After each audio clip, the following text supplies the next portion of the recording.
അസ്സലാമു അലൈക്കും വറഹ്മത്തുള്ളാഹി. നമ്മൾ മനുഷ്യർ എന്ന നിലയ്ക്ക് നമ്മൾ യുക്തിക്ക്, ബുദ്ധിക്ക് വളരെ പ്രാധാന്യം നൽകുന്ന ആളുകളാണ് അല്ലേ? നമ്മൾ പല കാര്യങ്ങളിലും തെളിവ് അന്വേഷിക്കാറുണ്ട്. എന്നാൽ എല്ലാ കാര്യങ്ങളിലും നമ്മൾ തെളിവ് അന്വേഷിക്കാറുമില്ല. ഇപ്പോൾ ചില കാര്യങ്ങളൊക്കെ നമ്മൾ സംസാരിക്കുമ്പോൾ, നമ്മൾ അങ്ങോട്ടും ഇങ്ങോട്ടും സംസാരിക്കുമ്പോൾ നമ്മൾ പറയും, അതിപ്പോൾ എല്ലാവർക്കും അറിയുന്നതല്ലേ എന്ന് പറയും ചില കാര്യങ്ങൾ അല്ലേ? ഇപ്പോൾ നമ്മളൊരാൾ വന്നിട്ട് ഇപ്പം ഭൂതകാലം ഉണ്ടായിരുന്നോ, ഇന്നലെ എന്ന ഒരു സംഗതി ഉണ്ടായിരുന്നോ എന്ന് വെച്ച് കഴിഞ്ഞാൽ ഇന്നലെ എന്ന് പറഞ്ഞൊരു കാലം ഉണ്ടായിരുന്നു കേട്ടോ, ആ ആ കഴിഞ്ഞു പോയിട്ടോ എന്നൊക്കെ വളരെ സീരിയസ് ആയി ഒരുപാട് നേരം ഒരാൾ സംസാരിച്ച് തെളിയിക്കാൻ ശ്രമിക്കുകയാണെങ്കിൽ നമ്മൾ അതെ തള്ളിവിടും. തള്ളിവിടും. ഇതെല്ലാവർക്കും അറിയുന്ന സാധനമല്ലേ ആ എന്ന് ചോദിക്കും. കാരണം നമ്മളിങ്ങനെ ഇന്നലെ അങ്ങനെ സംഭവിച്ചു എന്ന് പറയുമ്പോൾ ഒരാൾ ഒന്ന് ചോദിക്കണം, ഇന്നലെ എന്ന് പറഞ്ഞ സംഗതി ഉണ്ടോ, അങ്ങനെ ഉണ്ട് എന്നതിന് തെളിവുണ്ടോ എന്ന് ചോദിച്ചാൽ നമ്മൾ അയാളെ വേഗം ഭ്രാന്താലയത്തിലേക്ക് അയക്കുകയാണ് ചെയ്യുക. കാരണം ആ ചോദ്യത്തിൽ നമ്മൾ വാലിഡ് ആയിട്ട് കാണില്ല. കാരണം തെളിവ് ആവശ്യമില്ലാത്തൊരു കാര്യമായിട്ടാണ് നമ്മൾ അതിനെ അതെ, അതായത് മനസ്സിലാക്കുന്നത്. സ്വതവേ മനുഷ്യന് അറിയുന്നൊരു സംഗതിയാണ്, അതിന് പ്രത്യേകം തെളിയിക്കാനൊന്നുമില്ല. ഇപ്പോൾ 1+1=2 ഇതും മനുഷ്യൻ സ്വതവേ അറിയാം. കാരണം നമ്മൾ തെളിവ് എന്ന് പറയുമ്പോൾ നമുക്കൊരാൾക്ക് അറിയാത്തൊരു കാര്യം അയാൾക്ക് ബോധ്യപ്പെടുത്തി, അയാൾക്കറിയുന്ന മറ്റു കാര്യങ്ങൾ വെച്ചുകൊണ്ട് ബോധ്യപ്പെടുത്തി കൊടുക്കുക എന്നുള്ളതാണ് നമ്മളവിടെ തെളിയിക്കുക എന്ന് പറഞ്ഞാൽ നമ്മൾ ഉദ്ദേശിക്കുന്നത്. തെളിയിക്കുക എന്ന് പറയുന്നത് പ്രക്രിയയുടെ ആവശ്യകത അവിടെയാണ് വരുന്നത്. അവിടെയാണ് വരുന്നത്.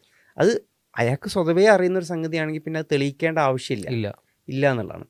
അപ്പോൾ ഇങ്ങനെ ചില കാര്യങ്ങളുണ്ട്, ഒരുപാട് കാര്യങ്ങളുണ്ട്. കാര്യങ്ങളുണ്ട്. അപ്പോൾ നമ്മൾ ജീവിച്ചിരിക്കുന്നുണ്ട് എന്നുള്ളത്, അപ്പോൾ ഞാൻ ജീവിച്ചിരിക്കുന്നുണ്ട് എന്നുള്ളത് ഒരുപാട് പ്രബന്ധം എഴുതിയോ ആർഗ്യുമെന്റ് കൊടുന്നോ തെളിയിക്കേണ്ട ഒരു ആവശ്യമില്ല. ഇപ്പോൾ എന്നെ കാണുന്ന ഒരാളെ സംബന്ധിച്ച്, അല്ലെങ്കിൽ ഞാൻ സംസാരിക്കുന്ന ആളെ സംബന്ധിച്ച് മൂപ്പർക്ക് ബൈ ഡിഫോൾട്ട് അറിയുന്ന കാര്യമാണ് ഞാൻ ജീവിച്ചിരിക്കുന്നുണ്ട് എന്നുള്ളത്. അതേപോലെ ഇതൊക്കെ റിയൽ ആണെന്നുള്ളൊരു കാര്യം. അങ്ങനത്തെ ഒരുപാട് വിഷയങ്ങൾ നമുക്ക് അത്തരത്തിലുണ്ട്.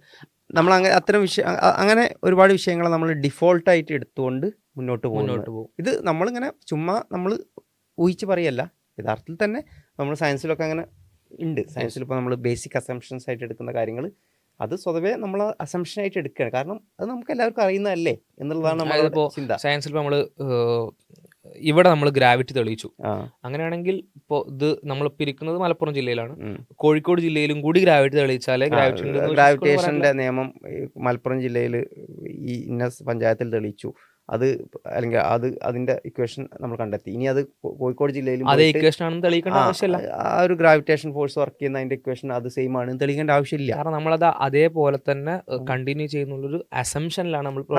ഇനി അതല്ലെങ്കിൽ അസംഷൻ നമുക്ക് ഇല്ലെങ്കിൽ ഭൂമിയിലെ ഈച്ച് ആൻഡ് എവരി സെന്റിമീറ്റർ പോയി നമ്മൾ എന്ത് ചെയ്യേണ്ടി വരും? തെളിയിക്കേണ്ടി വരും. അത് തീരെ പ്രാക്ടിക്കൽ അല്ല. കാരണം സയൻസിന്റെ പ്രാക്ടിക്കാലിറ്റി നിലനിൽക്കുന്നത് ഇത്തരത്തിലുള്ള ചില സ്വാഭാവികമായിട്ടുള്ള സെൽഫ് എവിഡന്റ് ആയ അല്ലെങ്കിൽ സ്വയം നിലനിൽക്കുന്ന തെളിവ് പ്രത്യേക ആവശ്യമില്ല, നമുക്ക് എല്ലാവർക്കും അറിയുന്ന സംഗതി എന്ന നിലക്ക് നമ്മൾ എടുക്കുന്ന ഡിഫോൾട്ടായിട്ട് എടുക്കുന്ന ചില കാര്യങ്ങൾ. ഇപ്പോൾ മാത്തമാറ്റിക്സിലും അതേപോലുള്ള കാര്യങ്ങളുണ്ട്. ആക്സിയംസ് എന്നാണ് മാത്സിൽ പറയാം. അതായത് എല്ലാവർക്കും അറിയുന്നതല്ലേ, ഇനി അത് പ്രത്യേകം തെളിയിക്കേണ്ടതില്ല എന്ന് പറഞ്ഞുകൊണ്ട് ഡിഫോൾട്ടായിട്ട് എടുക്കുന്ന സംഗതികൾ മാത്സിലും ഉണ്ട്. പിന്നെ അറിവിൻ്റെ എല്ലാ മേഖലയിലും അത്തരത്തിലുള്ള ചില ബേസിക് ആയിട്ടുള്ള കാര്യങ്ങൾ നമ്മൾ അതെല്ലാവർക്കും അറിയുന്നതല്ലേ എന്ന് മനസ്സിലാക്കിയ ഡിഫോൾട്ടായിട്ട് സ്വതവേ ഉള്ള നമ്മുടെ ഒരു ബോധ്യമായിട്ട് എടുക്കുന്ന കാര്യങ്ങളുണ്ട്. എന്നിട്ട് അതിൻ്റെ അടിസ്ഥാനത്തിലാണ് നമ്മൾ ബാക്കി തെളിയിക്കുക എന്നുള്ളതാണ്. അപ്പോൾ എന്നാൽ ചില കാര്യങ്ങൾ നമ്മൾ ഇങ്ങനെ അസംഷൻ അല്ലാത്ത ചില കാര്യങ്ങളുണ്ട്. ഇപ്പോൾ ചില പ്രത്യേക ഒരു കാര്യം, ഇപ്പോൾ ഞാൻ പറയാണ്, ഈ ചുമരിൻ്റെ അപ്പുറത്ത് ഒരു ആനയുണ്ട് എന്ന് പറഞ്ഞാൽ അത് ഇങ്ങനെ സെൽഫ് എവിഡൻ്റ് ആയിട്ടുള്ള സാധനമല്ല, തെളിയിക്കേണ്ട കാര്യമാണ്. ആന ഉണ്ട് എന്ന് എനിക്ക് വാദമുണ്ടെങ്കിൽ ഞാൻ തെളിവ് കൊണ്ടുവരണം. അതിനുള്ള തെളിവുകൾ ഞാൻ കൊണ്ടുവരണം എന്നുള്ളതാണ്. അപ്പം ചില കാര്യങ്ങൾ തെളിയിക്കേണ്ടത് അല്ലാത്തതുകൊണ്ട് ചില കാര്യങ്ങൾ തെളിവ് കൊണ്ടുവരേണ്ടതും ഉണ്ട്. അപ്പോൾ ഇതെങ്ങനെ നമുക്ക് വേർതിരിച്ചറിയാൻ പറ്റും? ഒരാൾ പറയാണ്, പിന്നെ ഒരാൾ വന്നാണ് പറയാണ് പുറത്താന ഉണ്ട്, അപ്പം ഞാൻ ചോദിക്കാണ് തെളിവ് എന്താ, അതെല്ലാവർക്കും അറിയുന്നതല്ലേ എന്ന് പറഞ്ഞാൽ നമ്മൾ നേരത്തെ പറഞ്ഞ പോലത്തെ എക്സാമ്പിൾസ് കൊണ്ടുവരാണ്. ഇതേപോലെ അതും എല്ലാവർക്കും അറിയുന്ന കാര്യമില്ല നോക്കാണ്. പക്ഷെ നമുക്ക് അംഗീകരിക്കാൻ പറ്റില്ല. കാരണം നമുക്കറിയാം അത് അങ്ങനെ എല്ലാവർക്കും അറിയുന്ന ഒരു കൂട്ടത്തിൽ വരുന്നില്ല എന്നുള്ളത്. ദാറ്റ് മീൻസ് നമുക്ക് എവിഡന്റ് ആണ്, നമുക്ക് വളരെ വ്യക്തമായിട്ട് അറിയുന്ന കാര്യമാണ്. ചില കാര്യങ്ങൾക്ക് തെളിവ് വേണ്ട, ചില കാര്യങ്ങൾക്ക് തെളിവ് വേണം. തെളിവ് വേണ്ടെന്ന് പറഞ്ഞതിന് അർത്ഥം തെളിവില്ല എന്നല്ല, അല്ലെങ്കിൽ തെളിയിക്കാൻ പറ്റില്ല എന്നല്ല, ആവശ്യമില്ല. ഇനഫ് ടു ബിലീവ്, നമുക്കത് വിശ്വസിക്കാൻ അതന്നെ മതിയായതാണ്. അതെ, കാരണം അതെല്ലാവർക്കും അറിയുന്നതാണ്, എല്ലാവർക്കും സ്വതവേ അറിയുന്നതാ എന്ന് നമ്മൾ മനസ്സിലാക്കുന്ന ഡിഫോൾട്ട് ആയിട്ടുള്ള കാര്യങ്ങളാണ്. 1 1 2 എന്ന് നമ്മൾ ഒരാൾക്ക് തെളിയിച്ചു കൊടുക്കാൻ ശ്രമിക്കൂല. ഒരാളത് നിഷേധിച്ചു കഴിഞ്ഞാൽ നമ്മൾ അത് തള്ളിവിടുള്ളൂ, നിഷേധിക്കുന്ന ആളെ തള്ളിവിടുള്ളൂ. ഒരു പക്ഷേ അയാളെ പോയി ആശുപത്രിയിലാക്കും, മെന്റൽ ഹോസ്പിറ്റലിൽ കൊണ്ടുപോകും. അതിപ്പോ 2 കാര്യങ്ങളുണ്ട്. ഒന്ന്, തെളിയിച്ചാലേ നമുക്ക് വിശ്വസിക്കാൻ പറ്റുള്ളൂ. മറ്റൊന്ന് തെളിയിക്കേണ്ട ആവശ്യമില്ല. വീണ്ടും റിപ്പീറ്റ് ചെയ്യുന്നു, തെളിയിക്കേണ്ട ആവശ്യമില്ല എന്ന് പറഞ്ഞ കാര്യങ്ങൾ തെളിയിക്കാൻ പറ്റില്ല എന്നല്ല പറയുന്നത്, തെളിയിക്കാൻ പറ്റും, പക്ഷെ തെളിയിച്ചിട്ടില്ലെങ്കിലും വിശ്വസിക്കാൻ അത് ഇനഫ് ആണെന്നുള്ളതാണ്. മറ്റൊരു കാര്യം എന്ന് പറഞ്ഞാൽ തെളിയിച്ചാലേ നമുക്ക് വിശ്വസിക്കാൻ പറ്റുള്ളൂ. അപ്പോൾ വരുന്ന പ്രശ്നം എന്ന് പറഞ്ഞാൽ ഒരുപാട് മിക്സ്ഡ് ആയിട്ടുള്ള ഇൻഫർമേഷൻ്റെ കൂട്ടത്തിൽ നിന്ന് ഏതൊക്കെയാണ് തെളിയിച്ചാലേ വിശ്വസിക്കാൻ പറ്റുള്ളൂ എന്ന് പറയാൻ പറ്റുന്ന കാര്യം, ഏതൊക്കെയാണ് തെളിയിക്കേണ്ട ആവശ്യമില്ലാതെയും എല്ലാവർക്കും വിശ്വസിക്കാൻ പറ്റുന്ന അറിയാൻ പറ്റുന്ന കാര്യങ്ങളാണെന്ന് പറയാം. അപ്പോൾ അതിന് എന്തെങ്കിലും ഒരു മാനദണ്ഡം നമുക്ക് മനസ്സിലാക്കേണ്ടി വരും അല്ലേ, എന്തൊക്കെയാണ് ഈ കാറ്റഗറിയിൽ വരുന്നത്. അപ്പോൾ അതിനെക്കുറിച്ച് നമ്മൾ ആലോചിച്ച് കഴിഞ്ഞാൽ നമുക്ക് മനസ്സിലാക്കാൻ പറ്റുന്ന ഒരു മാനദണ്ഡം എന്ന് പറഞ്ഞാൽ, ഒന്ന് ഈ തെളിയിക്കേണ്ടതില്ല എന്ന് പറയുന്ന കാര്യങ്ങൾ സാർവത്രികമായിട്ട് മനുഷ്യൻ അംഗീകരിക്കുന്ന കാര്യങ്ങളായിരിക്കും എന്നുള്ളതാണ്. അതായത് ഈ നാട്ടിലായതുകൊണ്ടോ ഈ ഗ്രൂപ്പിലായതുകൊണ്ടോ മാത്രം നമ്മൾ അറിയുന്ന ഒരു വിഷയം ആയിരിക്കരുത്. അതെ, എല്ലാ നാട്ടിലത്തെ ആൾക്കാർ, ഏത് നാട്ടിലായാലും ഏത് കാലഘട്ടത്തിൽ ജീവിച്ച ആളായാലും ഏത് നൂറ്റാണ്ടിൽ ജീവിച്ച ആളായാലും അല്ലെങ്കിൽ ഏത് ലിംഗത്തിൽപ്പെട്ട ആളായാലും ഏത് നാട്ടിൽ ജീവിക്കുന്ന ആളായാലും ഏത് സംസ്കാരത്തിൽ ജീവിക്കുന്ന ആളായാലും ഏത് ഭാഷ സംസാരിക്കുന്ന ആളായാലും ഇവരൊക്കെയും അംഗീകരിക്കും, ഇറസ്പെക്റ്റീവ് ഓഫ് എനി വേരിയബിൾ. എല്ലാവർക്കും ഏത് വേരിയബിളിനപ്പുറം എല്ലാവരും അംഗീകരിക്കുന്ന, സാർവത്രികമായി അംഗീകരിക്കുന്ന ഒരു കാര്യമാവണം എന്നുള്ളതാണ്. യൂണിവേഴ്സലായി, ക്രോസ് കൾച്ചറലായി എല്ലാവർക്കും. പക്ഷെ അതിന്റെ അർത്ഥം എല്ലാവരും 100% പേരും അംഗീകരിക്കണം എന്നല്ല, എല്ലാ നമ്പർ ഓഫ് ആളുകളും അംഗീകരിക്കണം എന്നല്ല. അതെ, ഇപ്പോൾ ഇതിപ്പോൾ ഉദാഹരണത്തിന് നമ്മൾ ഒരു സാധനം എടുത്തു, ആ സാധനം ഇങ്ങനെ അങ്ങനെ പ്രത്യേകം തെളിവിൻ്റെ ആവശ്യമില്ലാത്തൊരു കാര്യമാണ് എന്ന് നമ്മൾ പറഞ്ഞു. പക്ഷെ ഒരു നാട്ടിലത്തെ ആൾക്കാർക്ക് മാത്രം അതിനെ പറ്റി ഒരു ഐഡിയ ഇല്ല, അല്ലെങ്കിൽ ഓൽക്കത് തെളിവില്ല, വിശ്വസിക്കാൻ പറ്റുന്നില്ല. അങ്ങനെയാണെങ്കിൽ നമുക്ക് പറയാൻ പറ്റില്ല. പക്ഷെ നേരെ മറിച്ചിട്ട് എല്ലാ നാട്ടിലത്തെ ആൾക്കാരും, എല്ലാ കാലഘട്ടത്തിലുള്ള ആൾക്കാരും അംഗീകരിക്കുന്നുണ്ട്. താരതമ്യേന എല്ലാവരും അംഗീകരിക്കുന്നുണ്ട്. എന്നാൽ ഒന്നോ രണ്ടോ ആൾക്കാർ വന്നിട്ട് ഇപ്പൊ എല്ലാ നാട്ടിലും ഒന്നോ രണ്ടോ ആൾക്കാരൊക്കെ അങ്ങനെ എല്ലാം വിചാരിക്കുന്ന ആളുകളുണ്ട്. പക്ഷെ എല്ലാ നാട്ടിലും സ്വാഭാവികമായിട്ട് അതെല്ലാവർക്കും അറിയുന്ന കാര്യമല്ലേ, തെളിവ് വേണ്ടാത്ത കാര്യമാണല്ലോ എന്ന് പറയുന്ന ആളുകളും എല്ലാ നാട്ടിലും ഉണ്ട്. അങ്ങനെയാണെങ്കിൽ നമുക്ക് സാർവത്രികമായി, യൂണിവേഴ്സലായി മനസ്സിലാക്കാന്നുള്ളതാണ്. അതെ, അപ്പോൾ അത്തരത്തിലുള്ള സാർവത്രികമായിരിക്കണം എന്നുള്ളതാണ് ഇതിൻ്റെ ഒരു ഗുണമായിട്ട് മനസ്സിലാക്കാൻ പറ്റുക. കാരണം ഇപ്പോൾ നമ്മളിപ്പോൾ പറഞ്ഞ സാധനം ഭൂതകാലം ഉണ്ട് എന്നുള്ള സംഗതി, ഭൂതകാലം ഉണ്ട് എന്നുള്ളത് ഈ പറഞ്ഞ രീതിയിൽ ഏത് നാട്ടിൽ ജീവിച്ച ആളായാലും ഏത് ലിംഗത്തിൽപ്പെട്ട ആളായാലും ഏത് ഭാഷ സംസാരിക്കുന്ന ആളായാലും അവരൊക്കെ അംഗീകരിക്കും എന്ന് വിചാരിച്ചിട്ട് ഏതെങ്കിലും ഒരു അലവലാതി വന്നിട്ട് അതിനെ നിഷേധിക്കൂടാ എന്നൊന്നും പറയാം. ഇന്ന് മാത്രമേ ഉള്ളൂ എന്ന് പറയുകയാണെങ്കിൽ നിഷേധിക്കുകയൊക്കെ ചെയ്യാം, പോസിബിൾ ആണ്. അയാളത് പറഞ്ഞു എന്നുള്ളത് കൊണ്ട് ഇത് തെളിയിച്ചാലേ വിശ്വസിക്കാൻ പറ്റുള്ളൂ എന്ന് പറ്റില്ല. സ്റ്റിൽ ഇത് തെളിയിക്കേണ്ട ആവശ്യമൊന്നുമില്ല, എല്ലാവർക്കും അറിയുന്ന യൂണിവേഴ്സലാണ് എന്നുള്ളതാണ്. അപ്പോൾ യൂണിവേഴ്സൽ ആണ് എന്നുള്ളത് കൊണ്ട് മാത്രം നമുക്ക് പറയാൻ പറ്റും, അല്ലെങ്കിൽ വേറെ യൂണിവേഴ്സൽ ആണെന്നുള്ളത് കൊണ്ട് മാത്രം ഒരു കാര്യം സെൽഫ് എവിഡന്റ് ആണ്. പക്ഷേ സെൽഫ് എവിഡന്റ് ആയ കാര്യങ്ങൾ യൂണിവേഴ്സൽ ആയിരിക്കണം എന്ന് നമുക്ക്. അതായത് ഇപ്പോൾ സെൽഫ് എവിഡന്റ് എന്ന് പറഞ്ഞാൽ സ്വയം നേരത്തെ പറഞ്ഞ ഒരു ഗ്രൂപ്പ് ഓഫ് കാര്യങ്ങളെ പറ്റി നമ്മൾ പറയുന്ന ടെക്നിക്കൽ ടേം എന്നുള്ള രീതിയിൽ മനസ്സിലാക്കാം. സെൽഫ് എവിഡന്റ് ട്രൂത്ത് എന്ന് പറഞ്ഞാൽ ഇത്തരത്തിൽ പ്രത്യേക തെളിവുകൾ ആവശ്യമില്ലാത്ത കാര്യങ്ങൾ, അങ്ങനെയാണ് സെൽഫ് എവിഡന്റ് ട്രൂത്ത് എന്ന് പറയുന്നത്. അപ്പോൾ അതാവണമെങ്കിൽ, സെൽഫ് എവിഡന്റ് ട്രൂത്ത് ആവണം ഒരു സാധനമെങ്കിൽ അത് സാർവത്രികരിക്കണം, സാർവത്രികമാവണം എന്നുള്ളതാണ് അതിന് നമുക്ക് യൂണിവേഴ്സൽ ആയിരിക്കണം പറയാൻ പറ്റുന്ന ഒരു ഗുണം. പക്ഷേ യൂണിവേഴ്സൽ ആയതെല്ലാം അങ്ങനെ സെൽഫ് എടുത്തേക്കണം നിർബന്ധമൊന്നുമില്ല. അപ്പോൾ പിന്നെ മറ്റൊരു വേറെ എന്തൊക്കെ മാനദണ്ഡങ്ങളാണ് പറയാൻ പറ്റുക എന്നുള്ളതാണ്. അപ്പോൾ അതിൽ ഞാൻ മനസ്സിലാക്കുന്ന ഒരു സംഗതി, അത് പഠിച്ചെടുക്കുന്ന ഒരു സംഗതി ആവരുത് എന്നുള്ളതാണ്. അതായത് പ്രത്യേകം പഠിച്ചെടുക്കേണ്ട ഒരു അവസ്ഥ. ഇപ്പോൾ ഇന്നലെ എന്ന് പറയുന്ന ഒരു സംഗതി ഉണ്ട് എന്ന് സ്കൂളിൽ പോയിട്ട് പഠിച്ചെടുക്കേണ്ട ഒരു സംഗതിയാണെങ്കിൽ, അത് ലോകത്തെ എല്ലാവരും സ്കൂളിൽ ഇത് പഠിപ്പിച്ചു അതുകൊണ്ട് എല്ലാവർക്കും അറിയാം, സോ അത് സെൽഫ് ട്രൂത്ത് ആണെന്ന് നമുക്ക് പറയാൻ പറ്റില്ല. ഇല്ല, അപ്പം അങ്ങനെ പഠിപ്പിച്ചെടുക്കേണ്ട ഒരു സംഗതി ആവരുത്. മനുഷ്യൻ സ്വതവേ അറിയുന്ന ഒരു സംഗതിയാവണം. ഇപ്പം ഇന്നലെ ഉണ്ട് എന്നുള്ളത് ഏത് സ്കൂളിൽ പോകാത്ത ആൾക്കും, അയാൾക്ക് ആ ഭാഷ സംസാരിക്കാൻ പോലും അറിയില്ലെങ്കിൽ പോലും അയാളുടെ മനസ്സിലാ ബോധ്യം ഉണ്ടാവും. ഇന്നലെ എന്ന് പറഞ്ഞ സംഗതി അയാൾക്ക് ഒരുപക്ഷെ ഒരു ഭാഷയിൽ അത് എക്സ്പ്രസ് ചെയ്യാൻ പറ്റാത്ത ഒരാൾക്ക് പോലും ആ മനസ്സിലാ ബോധ്യം ഉണ്ട് എന്നുള്ളതാണ് നമ്മൾ മനസ്സിലാക്കുന്നത്, അല്ലേ? അപ്പം ആ അർത്ഥത്തിൽ പഠിച്ചെടുക്കുന്ന ഒരു സംഗതി ആവരുത് എന്നുള്ളതാണ് ഈ പറഞ്ഞ നമുക്ക് സ്വതവേ അറിയുന്ന കാര്യങ്ങളുടെ തെളിവില്ലാതെ നമുക്ക് അറിയുന്ന ഡിഫോൾട്ടായി എടുക്കുന്ന കാര്യങ്ങളുടെ ഒരു ഗുണം, ഒരു പ്രത്യേകത എന്നുള്ളത്. പഠിപ്പിച്ചത് കൊണ്ട് അറിയുന്ന ഒരു കാര്യമായിരിക്കും, പഠിപ്പിച്ചത് കൊണ്ട് മാത്രം അറിയുന്ന കാര്യമായിരിക്കും. അത് പഠിപ്പിച്ചില്ലെങ്കിൽ പഠിപ്പിക്കുന്നില്ലെങ്കിലും ഇനിയിപ്പം ഓക്കെ സെൽഫ് എടുത്ത കാര്യം പഠിപ്പിച്ചു എന്ന് വിചാരിച്ച് സെൽഫ് എടുത്ത ആദരിക്കൂല. നേരത്തെ പറഞ്ഞ പോലെ ഇന്നലെ വിഷയം അത് പഠിപ്പിക്കുന്നുണ്ട്, അല്ലാതെയും അറിയാം. അങ്ങനെയാണെങ്കിൽ അതൊക്കെയാണ്, പ്രശ്നമില്ല. പക്ഷെ പഠിപ്പിച്ചത് കൊണ്ട് മാത്രമേ ഇത് മനസ്സിലാവുള്ളൂ. ഈ സാധനം അല്ലാതെ നോർമലി നാച്ചുറലി എല്ലാവർക്കും യൂണിവേഴ്സിറ്റി അധികം ആളുകൾക്കും നാച്ചുറലി ഒന്നും കിട്ടില്ല, പഠിപ്പിച്ചാലേ കിട്ടുള്ളൂ. അങ്ങനെയാണെങ്കിൽ അതിനൊരിക്കലും സെൽഫ് ട്രൂത്ത് ആയിട്ട് എന്ന് പറയാൻ പറ്റില്ല, അല്ലെങ്കിൽ സ്വയം നിലനിൽക്കുന്ന ഒരു സത്യമായിട്ട്. പിന്നെ എന്നുള്ളത് ഈ പറഞ്ഞ സംഗതി തന്നെ ഒരു നാച്ചുറലായിട്ട് വരുന്ന സംഗതി ആയിരിക്കണം എന്നുള്ളതാണ് അതിൻ്റെ ഒരു ഗുണം. അതായത് അഗെയിൻ അത് ഈ പഠിപ്പിക്കലുമായിട്ട് ബന്ധപ്പെട്ടിട്ടുള്ള കോറിലേറ്റ് ചെയ്ത് നിൽക്കുന്ന സാധനമാണ് നാച്ചുറൽ, പ്രകൃതി. അതായത് മനുഷ്യൻ്റെ തലച്ചോറ് ഒരു നോർമൽ രീതിയിൽ ഫങ്ഷൻ ചെയ്യുന്ന, അതായത് ഒരു വല്ല കഞ്ചാവടിച്ച് അല്ലെങ്കിൽ ഭ്രാന്തുള്ള ഒരാൾ അയാൾക്ക് തോന്നുന്ന ഒരു തോന്നൽ അങ്ങനെയൊന്നും ആവരുത്. സാധാരണഗതിയിൽ മനുഷ്യന് നോർമലായിട്ട് ഫംഗ്ഷൻ ചെയ്യുന്ന വളരെ നാച്ചുറലി ഫംഗ്ഷൻ ചെയ്യുന്ന ഒരു മനുഷ്യന്റെ ബ്രെയിനിൽ മനുഷ്യൻ സ്വതവേ ഉള്ള ഒരു ബോധ്യം ആയിരിക്കണം. എല്ലാ മനുഷ്യരും ജീവിക്കുന്ന ഒരു സാഹചര്യം ഉണ്ടാവല്ലോ ഈ ലോകത്ത്. ആ സാഹചര്യത്തിൽ മനുഷ്യൻ ജീവിക്കുന്ന സമയത്ത് ഇങ്ങനെ ബ്രെയിനുള്ള ഒരാൾ നോർമലി ഇങ്ങനെ സാഹചര്യം ജീവിക്കുമ്പോൾ സാധാരണഗതിയിൽ അവർ മനസ്സിലാക്കുന്ന കാര്യം അതെ. അല്ലാണ്ട് ഇപ്പൊ ഒരു കഞ്ചാവ് അടിച്ച ഒരാൾ വന്നിട്ട് അയാൾക്ക് വ്യത്യസ്തമായ അഭിപ്രായം വന്നേക്കാം. അതിനല്ല നമ്മളിവിടെ പരിഗണിക്കുന്നത് എന്നുള്ളത് നോർമൽ ഫംഗ്ഷൻ. സാധാരണഗതിയിൽ ഈ സാഹചര്യത്തിൽ ജീവിക്കുന്ന സമയത്ത് ബ്രെയിനിൽ ഉണ്ടാകുന്ന കൺക്ലൂഷൻസ്. പിന്നെ മറ്റൊരു ഗുണം നമുക്കതിൽ പറയാൻ പറ്റിയത് ഇൻഡ്യൂറ്റീവ് എന്നുള്ളതാണ്. അതായത് നമുക്ക് മനുഷ്യൻ സ്വതവേ നമ്മുടെ ഉള്ളിലുള്ള ഒരു ബോധ്യം, അഗൈൻ ഇതും നേരത്തെ പറഞ്ഞുകൊണ്ട് ചേർന്ന് നിൽക്കുന്ന എന്നാൽ സ്വല്പം വ്യത്യസ്തമായ ഒരു സംഗതി, ഒരു ആസ്പെക്റ്റ് ആണ്. അത് പെട്ടെന്ന് വരുന്ന ഉത്തരം എന്ന് വേണമെങ്കിൽ പറയാം. ഇത് നമുക്കൊരു ഇപ്പോൾ ഇതൊക്കെ പല കാര്യങ്ങളിലൂടെ സംഭവിക്കുന്നതാണ്. ഇപ്പോൾ കാലത്തിൽ നമ്മൾ ജീവിക്കുന്നു നമ്മൾ നേരത്തെ പറഞ്ഞ ഇന്നലെ എന്നൊക്കെ ഒരു കാര്യങ്ങൾ പറയാം. അതായത് ഇപ്പോൾ ഒരാളോട് ഒന്നും എത്രയെന്ന് വെച്ച് കഴിഞ്ഞാൽ അയാൾ ഇങ്ങനെ ഭയങ്കര കാൽക്കുലേഷൻ ഒക്കെ നടത്തി ആവശ്യമില്ല, അതിന്റെ ആവശ്യമില്ല. അയാൾക്ക് സ്വതവേ വരുന്നൊരു ഉത്തരമാണ് 2 എന്നുള്ളത്. അതെ. അപ്പോൾ വളരെ സ്വാഭാവികമായി ഇത്തരം സാഹചര്യം എടുക്കുന്ന സമയത്ത് പെട്ടെന്ന് നമ്മുടെ മനസ്സിലേക്ക് വരുന്നത് അത് ആ ഒരു സിമ്പിളായ ഒരു ആൻസറാണ്. അതേപോലെ ആ ഒരു ആൻസറിൽ എല്ലാം ഉൾക്കൊണ്ട ഒരു ആൻസറും കൂടിയാണ്.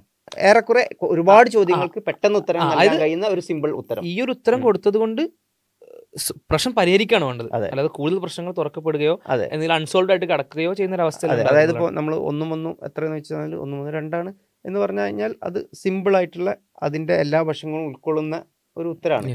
ഇപ്പോൾ നമ്മൾ 1, 3 എന്ന് പറഞ്ഞു കഴിഞ്ഞാൽ ഓക്കെ അതിൽ ഓക്കെ അപ്പൊ അതിന്റെ ഒരു ഒന്നും കൂടി ഉണ്ടെങ്കിലോ അത് എവിടെ പോയി എന്ന് ചോദ്യം വരും, അടുത്ത ചോദ്യങ്ങൾ വരും. പിന്നെ ആ ചോദ്യത്തിന് ന്യായീകരണങ്ങൾ വേറെ വേണ്ടി വരും. അങ്ങനെ ഒരുപാട് കോംപ്ലക്സ് ആയി മാറും എന്നുള്ളതാണ്. എന്നാൽ ഇത് വളരെ സിമ്പിളായിട്ട് ഇതിന്റെ അർത്ഥം അതിൽ ഒരു ചോദ്യം ചോദിക്കാൻ പാടില്ല എന്നൊന്നും എന്നുള്ളതല്ല, പക്ഷെ ആ ഉത്തരം ഒരു ഏറെക്കുറെ എല്ലാത്തിനെയും ഉൾക്കൊള്ളുന്ന കോംപ്രഹെൻസീവ് ആയിട്ടുള്ള ഒരു ഉത്തരം ആയിരിക്കണം എന്നുള്ളതാണ്. നമ്മൾ മൊത്തത്തിൽ പറഞ്ഞ കാര്യങ്ങളൊന്ന് ഏകീകരിച്ചാൽ ഫസ്റ്റ് പറയുന്ന മൊത്തത്തിൽ അത് സാർവത്രികമായിരിക്കണം, മീൻസ് യൂണിവേഴ്സൽ ആയിരിക്കണം. ഏതെങ്കിലും ഒരു പ്രത്യേക ഗ്രൂപ്പ് ആളുകൾക്ക്, ഏതെങ്കിലും പ്രത്യേക പ്രായക്കാർക്ക്, അല്ലെങ്കിൽ ഏതെങ്കിലും പ്രത്യേക നാട്ടുകാർക്ക്, ഇവർക്ക് മാത്രം അറിയുന്ന ഒരു കാര്യമാണെങ്കിൽ നമുക്ക് സെൽഫ് എവിഡന്റ് ട്രൂത്ത് അല്ലെങ്കിൽ സ്വയം നിലനിൽക്കുന്ന ഒരു സത്യം പ്രത്യേകം പഠിപ്പിക്കേണ്ടതില്ലാത്തൊരു കാര്യം എന്ന് പറയാൻ പറ്റില്ല. രണ്ടാം നമ്മൾ പറഞ്ഞ കാര്യം എന്ന് പറഞ്ഞാൽ അത് പ്രത്യേകം പഠിപ്പിച്ചു കൊടുത്ത് മാത്രം പറയുന്ന ഒരു കാര്യമാണെങ്കിൽ അതിനെ നമുക്ക് ഈ കൂട്ടത്തിൽ പെടുത്താൻ പറ്റില്ല. പഠിപ്പിച്ചത് കൊണ്ട് മാത്രമേ ഒരാൾക്ക് ഈ വിഷയം അറിയുള്ളൂ എന്ന് പറഞ്ഞാൽ അത് ഈ ഒരു ഗണത്തിൽ വരില്ല. മൂന്നാമത് പറഞ്ഞ കാര്യം എന്ന് പറഞ്ഞാൽ ഇത് വളരെ നാച്ചുറൽ ആയിട്ട് വരുന്ന സാധനമായിരിക്കണം. അതെ, മനുഷ്യന്റെ ശരീരം നാച്ചുറൽ ആയി പ്രകൃതിയാ പ്രവർത്തിക്കുന്ന ഒരു അവസ്ഥയിലാണെങ്കിൽ വരുന്ന ഒരു സംഭവമായിരിക്കണം. അവസാനമായിട്ട് പറഞ്ഞ ഇൻഡ്യൂറ്റീവ് മനുഷ്യന് സ്വതവേ വരുന്ന ഒരു ചിന്തയായിരിക്കണം. അതായത് ഇൻഡ്യൂറ്റീവ് എന്ന് പറഞ്ഞാൽ അർത്ഥം എന്ന് പറഞ്ഞാൽ സഹജം, അവബോധം, ആ ഒരു ചോദ്യത്തിന്റെ മുന്നിൽ നമുക്ക് പെട്ടെന്ന് വരുന്ന ഒരു ആൻസർ ആയിരിക്കണം. അതും അതിന്റെ ഒരുപാട് വശങ്ങൾ ഉൾക്കൊള്ളാൻ കഴിയുന്ന ഒരു കോംപ്രഹെൻസീവായ രീതിയിലുള്ള ഒരു ഉത്തരം ആയിരിക്കണം എന്നുള്ളതാണ്. ഇത്തരം കാര്യങ്ങൾ, ഇത്തരം ഗുണങ്ങൾ നമ്മൾ ഇത്തരം വിഷയങ്ങളിൽ നമ്മൾ ഈ സ്വതവേ എടുക്കുന്ന നമ്മുടെ ബോധ്യങ്ങൾക്ക് ഉണ്ട് എന്നുള്ളതാണ്. ഉദാഹരണത്തിന് 1, 3, 2 എന്ന് പറയുമ്പോൾ ഈ ഗുണങ്ങളൊക്കെ അതിനുണ്ട്. അതേപോലെ ഇന്നലെ എന്ന് പറഞ്ഞ ഒന്ന് സംഗതി ഉണ്ട് എന്ന് പറയുമ്പോൾ അതിനും ഈ ഒരു ഗുണങ്ങളുണ്ട്. അതേപോലെ ഈ പ്രപഞ്ചം റിയൽ, നമ്മളെ ചുറ്റും കാണുന്ന റിയൽ ആണ്, ഒരു മായൊന്നുമല്ല. ഇത് മനുഷ്യർ സ്വതവേ എല്ലാവരും അറിയുന്ന ഒരു കാര്യമാണ്. അത് ശരിക്കും ഇതിലൊരു ചെറിയ എവിടെയും പോയി പഠിച്ചതല്ല, ശരിക്കും ഒരു അത്ഭുതത്തിന്റെ എലമെന്റും ഉണ്ട്. കാരണം ഇപ്പോൾ ഇന്ത്യയിലിരിക്കുന്ന ഒരാളും ചൈനയിലിരിക്കുന്ന ഒരാളും ഈ പ്രപഞ്ചത്തിൽ നോക്കുമ്പോൾ ഒരു ബന്ധം അവർ തമ്മിൽ ഇല്ലെങ്കിൽ പോലും അവർ ഇതേ കൺക്ലൂഷനിലേക്ക് എത്തുന്നത്. ഇന്നലെ ഉണ്ടായിരുന്നു രണ്ടുപേരും ഒരേ വിചാരിക്കുന്നു, ഒന്നൊന്നും കൂട്ടി രണ്ടുപേരും ഒരേപോലെ വിചാരിക്കുന്നു. അതേപോലെ തന്നെ ഈ വേൾഡ് റിയൽ ആണെന്ന് രണ്ടുപേരും ഒരേപോലെ വിചാരിക്കുന്നു, പഠിപ്പിക്കപ്പെട്ടതല്ല. അതേപോലെ തന്നെ നേരത്തെ പറഞ്ഞതുപോലെ വേറെ ഏതെങ്കിലും വഴിയിലൂടെ എത്തുന്നത്രല്ല, വളരെ സ്വാഭാവികമായി നാച്ചുറലായി എത്തുന്നു എന്നുള്ളൊരു ചെറിയ അത്ഭുതത്തിന്റെ എലമെന്റ് കൂടി നമുക്ക് അവിടെ കാണാൻ പറ്റും. അതൊക്കെയാണ് ഇതിന്റെ ഒരു ഇത്തരം കാര്യങ്ങളുടെ ഒരു പ്രോപ്പർട്ടി. അത് മനുഷ്യന്റെ സ്വതവേ ഉള്ള ബോധ്യങ്ങളുടെ പ്രത്യേകം തെളിയിക്കേണ്ട ഇതില്ലാത്ത കാര്യങ്ങളുടെ ഒരു മനുഷ്യ പ്രകൃതം അവനെ കൊണ്ടുപോയി എത്തിക്കുന്ന ഉത്തരം ഒരു സ്വാഭാവികമായിട്ടുള്ള ഒരു ഉത്തരം എന്നുള്ളതാണ് ഇത്തരം ഇതിന്റെ ഒരു ഗുണങ്ങൾ എന്ന് പറഞ്ഞത്. എന്നാൽ നേരെ മറിച്ച് അപ്പുറത്ത് നമ്മൾ തെളിയിച്ചു കൊടുക്കേണ്ട ഒരുപാട് കാര്യങ്ങളുണ്ടാവും. അപ്പോൾ ഞാൻ നേരത്തെ പറഞ്ഞ പോലെ അതിൻ്റെ അപ്പുറത്ത് ഒരു ആന ഉണ്ട് എന്ന് ഞാൻ പറഞ്ഞാൽ അത് ഞാൻ തെളിയിക്കണം, അത് പ്രത്യേകം തെളിയിക്കേണ്ട കാര്യമാണ്. എന്നാൽ ഇന്നലെ ഉണ്ട് എന്നുള്ളതോ മറ്റൊന്നും തെളിയിക്കേണ്ടതില്ല. അതിന് അത് എന്തുകൊണ്ടെന്ന് വെച്ചാൽ അതിന്റെ ചില ഗുണങ്ങൾ നമ്മൾ പറഞ്ഞു. അത്തരം ഇൻഫർമേഷന്റെ ചില ഗുണങ്ങൾ ഈ ഗുണങ്ങൾ ഉള്ളത് കൊണ്ട് ഈ മാനദണ്ഡങ്ങൾ പാലിക്കുന്ന ഒരു ഇൻഫർമേഷൻ ആയതുകൊണ്ട് പ്രത്യേകം തെളിയിച്ചെടുക്കേണ്ട ആവശ്യമില്ല എന്നുള്ളതാണ്. അതേപോലെ നമ്മളിത് പ്രത്യേകം തെളിയിക്കേണ്ട എന്ന് പറയുന്ന സമയത്ത് നമ്മൾ നേരത്തെ പറഞ്ഞു. ഇപ്പോൾ ചില ആൾക്കാർ വന്നിട്ട്, ഇപ്പോൾ ചില പ്രത്യേക ചിന്താഗതി ആൾക്കാർ വന്നിട്ട് പറയാണ് ഞങ്ങൾക്കത് അംഗീകരിക്കാൻ പറ്റില്ല, ഞങ്ങളത് വിശ്വസിക്കുന്നില്ല, അല്ലെങ്കിൽ ഞങ്ങളതിനെ അംഗീകരിക്കുന്നില്ല എന്ന് പറയാണ്. അപ്പോൾ നമ്മൾ ഈ പറയുന്ന ആളാണോ, ഇങ്ങനെ അംഗീകരിക്കാൻ പറ്റില്ല എന്ന് പറയുന്ന ആളാണോ, അതോ മറ്റേ ഈ വിശ്വാസം കൊണ്ടു നടക്കുന്ന ആളാണോ നോർമൽ? അതെ, ഈ വിശ്വാസം കൊണ്ടു നടക്കുന്ന ആളാണ് നോർമൽ. മറ്റേ ആളാണ് അബ്നോർമലായ അസാധാരണമായ ഒരു വാദം കൊണ്ടുവരുന്നത്. അതെ. സ്വാഭാവികമായിട്ടും ആരുടെ വാദത്തിന് ആരാണ് തെളിവ് ഉന്നയിക്കുന്നത് എന്നുള്ള ചോദ്യം അവിടെ വരും. അതെ.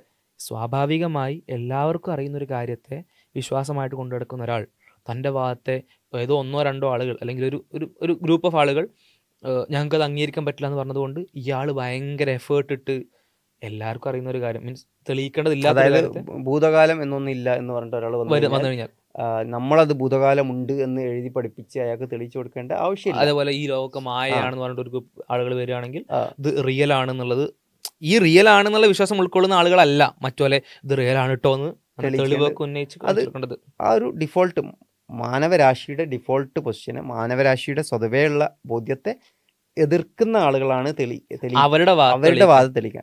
ഈ പറഞ്ഞതിന്റെ അർത്ഥം ഈ സെൽഫ് എവിഡന്റ് നമ്മൾ പറയുന്ന മനുഷ്യനെല്ലാവരും അറിയുന്നതല്ലേ എന്ന് പറയുന്ന വിഷയങ്ങളെ എതിർക്കാൻ പാടില്ല എന്നല്ല നമ്മൾ പറയുന്നത്. പക്ഷെ എതിർക്കുന്ന ആളുകളാണ് തെളിവ് കൊണ്ടുവരേണ്ടത്. അതായത് അവർ തെളിയിക്കാത്തിടത്തോളം മനുഷ്യന്റെ ഡിഫോൾട്ട് പൊസിഷൻ ഇത് തന്നെ ആയിരിക്കും. അതായത് ഇപ്പോ ഈ ലോകം മായയാണെന്ന് അവർ തെളിയിക്കാത്തിടത്തോളം ഈ ലോകം റിയൽ ആണെന്നുള്ളതാണ് ശരി.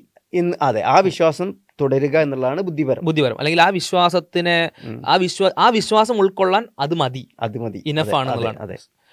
എന്നാൽ നേരെ മറിച്ചിട്ട് അവരുടെ ഭാഗത്തിന് എന്തെങ്കിലും ഒരു റെലവൻസോ അല്ലെങ്കിൽ എന്തെങ്കിലും ഒരു പോയിന്റ് വരണമെങ്കിൽ തെളിയിക്കാനുള്ള ബാധ്യത അവർക്ക് മേലാണ്. അഥവാ സെൽഫ് എവിഡന്റ് ട്രൂത്ത് കൊണ്ടുനടക്കുന്ന ആളുകൾക്കല്ല, അതിനെ എതിർക്കുന്ന ആളുകൾക്കാണ് സെൽഫ് എവിഡന്റ് കാര്യത്തിൽ തെളിയിക്കാനുള്ള ബാധ്യത വരാന്നുള്ളത്. അപ്പൊ നമ്മൾ പലപ്പോഴും പറയാറുണ്ടല്ലോ, ഒരു വാദം ഉന്നയിക്കുന്ന ആളാണ് തെളിയിക്കേണ്ടത് എന്നുള്ളത്. യഥാർത്ഥത്തിൽ ഒരു വാദം ഉന്നയിക്കുന്ന ആളാണ് തെളിയിക്കേണ്ടതെന്ന് പറയുമ്പോൾ പോലും ആ വാദം പോലും സെൽഫ് എവിഡൻ്റ് ആണ് എന്നുള്ളതാണ്.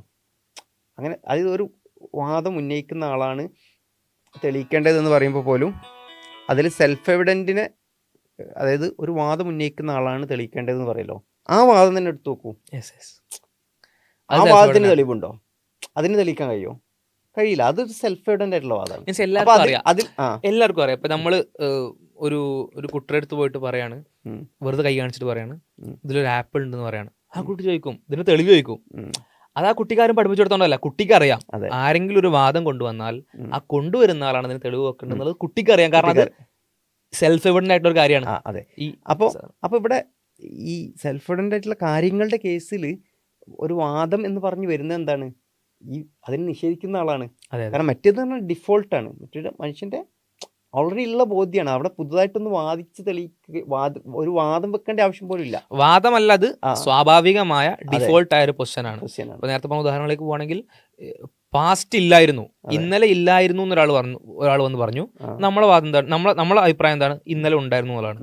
ഇതിൽ ഇന്നലെ ഇല്ലായിരുന്നു എന്ന് പറയുന്നതാണ് വാദം. മറ്റേത് സ്വാഭാവികമാണ്, പുതിയ വാദം. മറ്റേത് സ്വാഭാവികമായിട്ട് അറിയുന്ന കാര്യമാണ്. അപ്പൊ അത് പ്രത്യേകം തെളിയിക്കേണ്ട ആവശ്യമില്ല എന്നുള്ളതാണ്. എല്ലാ എക്സാമ്പിളിലും ഇപ്പോൾ ഈ വേൾഡ് റിയൽ ആണെന്ന് ഒരാൾ പറയുന്നു, മായ ആണെന്ന് ഒരാൾ പറയുന്നു. റിയൽ ആണെന്നുള്ളത് ഡിഫോൾട്ട് പൊസിഷനാണ്, മീൻസ് നോർമൽ സ്വാഭാവികമായ പൊസിഷനാണ്. ഈ വേൾഡ് മായ ആണെന്ന് പറയുന്നതാണ് വാദം, അതിനാണ് തെളിവ് വെക്കേണ്ടത്. അതെ.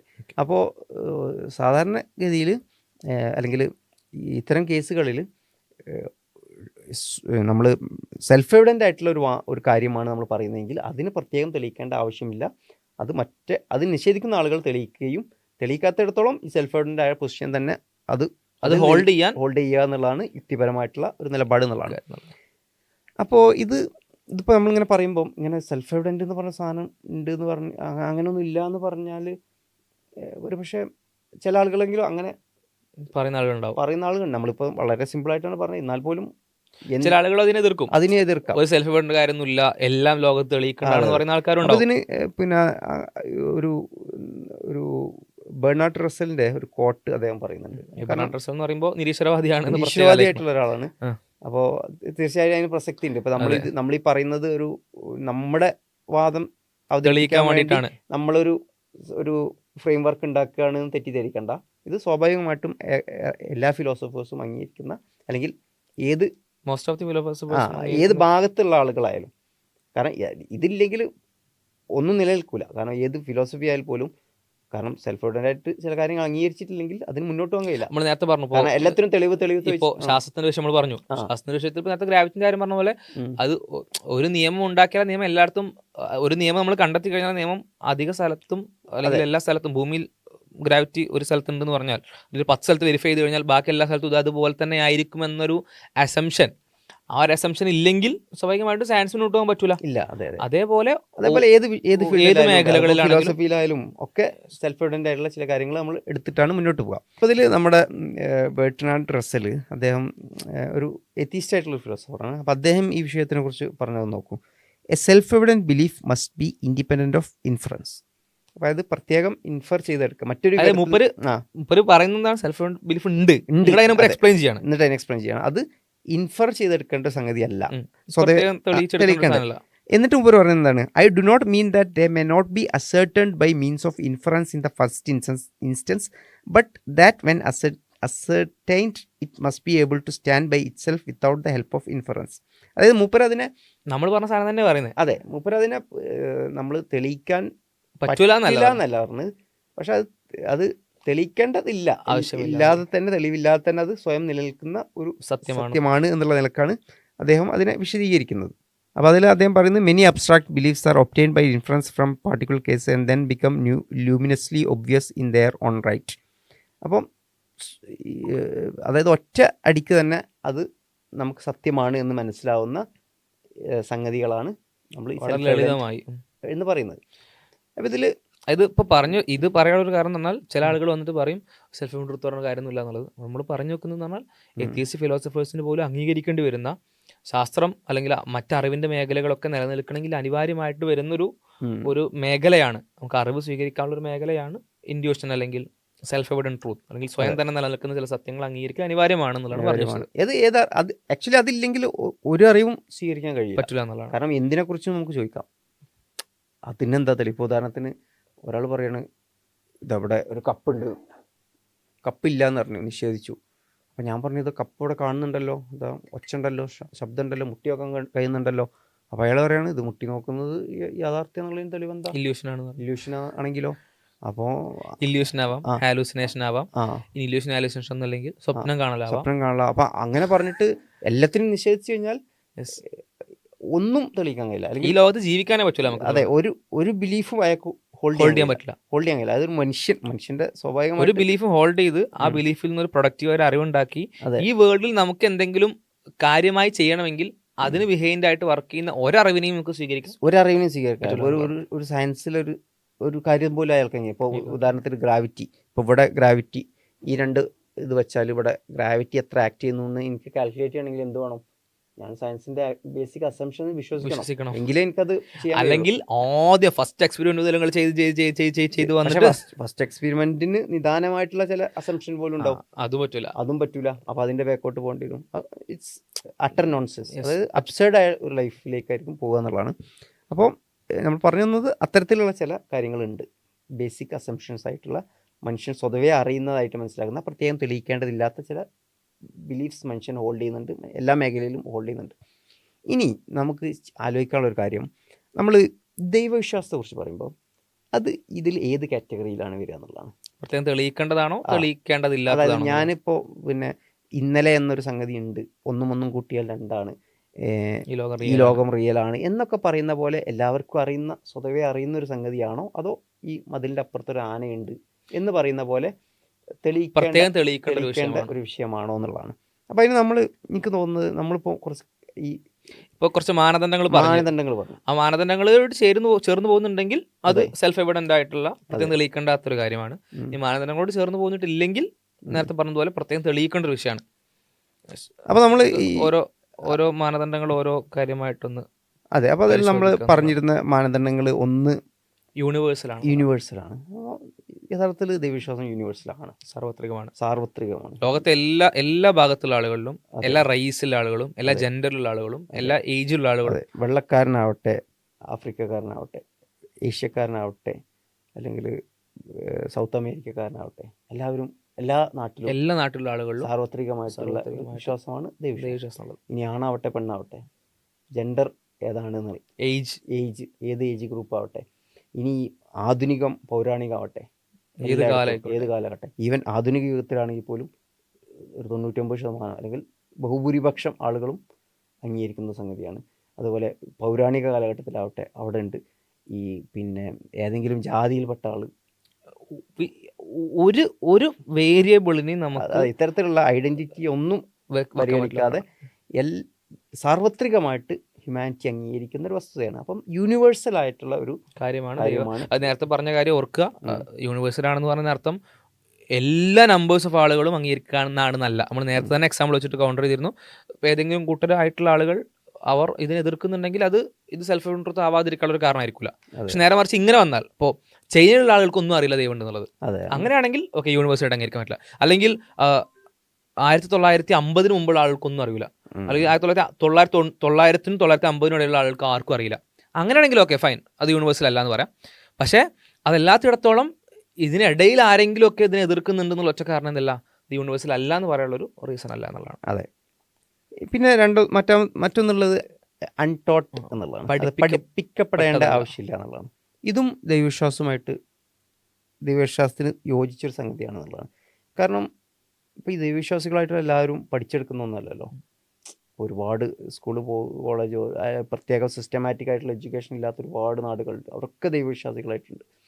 അല്ലെങ്കിൽ ഈവൻ ഒരു ഇൻഫറൻസ് ഇല്ലെങ്കിൽ പോലും, അതായത് ഈവൻ അത്തീസ്റ്റുകളുടെ മക്കളായാൽ പോലും അവർ പ്രപഞ്ചത്തെ കാണിച്ചുകൊണ്ട് അവരോട് ഇതാരുണ്ടാക്കിയെന്ന് ചോദിച്ചാൽ അവർ അതിൻ്റെ പിന്നിലൊരു ഏജൻറ്റിനെയാണ് തരിക. ഇത് നമുക്ക് ശാസ്ത്രീയമായിട്ട് തന്നെ അറിയുന്ന സംഗതിയാണ്, നമ്മൾ ഏജൻറ് സീക്കിങ് മെൻറ്റാലിറ്റി. പക്ഷേ അത് ശാസ്ത്രത്തിലേക്ക് പോകേണ്ട ആവശ്യമില്ല. നമ്മൾ ജനറലായിട്ട് നിരീക്ഷിച്ചാൽ തന്നെ നമുക്ക് മനസ്സിലാവുന്ന സംഗതിയാണ്. സ്വതവേ മനുഷ്യന് ഉള്ളൊരു ബോധ്യമാണത്. അതായത് പ്രത്യേകം പഠിച്ചെടുക്കേണ്ട ആവശ്യമില്ല. ദൈവം എന്ന് പേരുപയോഗിച്ച് വിളിച്ചോളണം എന്നില്ല, പക്ഷേ പ്രപഞ്ചത്തെ നിരീക്ഷിച്ച് അതിപ്പോൾ വളരെ ലളിതമായിട്ട് പറഞ്ഞാൽ, മനുഷ്യനൊരു എന്തെങ്കിലും ഒരു കാര്യം കണ്ടാൽ, ഇപ്പം നമ്മളിങ്ങനെ നടന്നു പോകുന്ന സമയത്ത്, ഇപ്പോൾ ദൈവം ഒക്കെ നടന്നു പോകുന്ന സമയത്ത് ഒരു ശില്പം കണ്ടു വിചാരിച്ചോ, നമ്മൾ ഇതൊന്നുമില്ല, ആരും നമ്മളെ പഠിപ്പിച്ചിട്ടില്ല, ശില്പം എന്ന് ഒരാളുണ്ടാക്കിയൊന്നും പഠിപ്പിച്ചിട്ടില്ല.